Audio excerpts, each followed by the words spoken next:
বন্ধুরা, এই যে স্ক্রিনে আপনারা যে বাবাজিকে দেখতে পাচ্ছেন, তিনি শুধুমাত্র এক ঢোক মন্ত্রপ্রত জল খেয়ে ফোর্টিস ক্যান্সারের মতন রোগ নিমেষের মধ্যে ভালো করে দিচ্ছেন। যে পেশেন্টের ক্যান্সার পজিটিভ আসছে, তারা এই জল খাওয়ার পর টেস্ট করলেই তাদের রিপোর্ট নেগেটিভ হয়ে যাচ্ছে। এই কারণে ডাক্তাররা এই চমৎকার দেখার জন্য বাবাজির কাছে যাচ্ছে।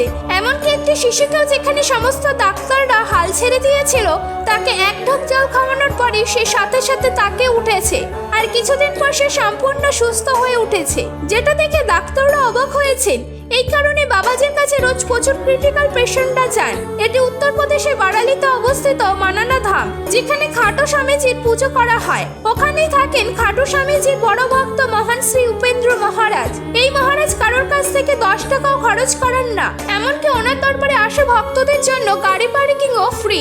সব ধর্মের মানুষ ওনার কাছে যায়। মন্দির পরিসরে অনেকগুলো কল আছে। একটি এমন কল আছে যেটা থেকে চমৎকারী জল বেরোয়। এই জল বাবাজি মন্ত্রপুত খাইয়ে দিলে সমস্ত রোগ ভালো হয়ে যায়। লোকে এখানে অ্যাম্বুলেন্সে করে এসে জল খেয়ে পায়ে হেঁটে বাড়ি যায়। এখানে যে কোনো ভক্তকে ডেকে জিজ্ঞাসা করেন, প্রত্যেকেই বলবে শুধুমাত্র এক ঢোক জল খেয়েই তাদের কঠিনতম রোগ নিমেষে ভালো হয়ে গেছে। একজন ডক্টর কথা অনুযায়ী তার এক পেশেন্টের 2টো কিডনি নষ্ট হয়ে গিয়েছিল। বাবাজির দেওয়া জল খাইয়েই তার 2টি কিডনি পুরোপুরি ভালো হয়ে যায়, যেটা একটি অবিশ্বাস্য চমৎকার। তবে মহারাজের কথা অনুযায়ী সব চমৎকারই খাটু স্বামীজি নিজেই করেন। উনি তো শুধুমাত্র একটি মাধ্যম। পেশেন্টকে না নিয়ে গেলেও বাবাজি মন্ত্রপুত জল বাড়িতে নিয়ে যাওয়ার জন্য দিয়ে দেন।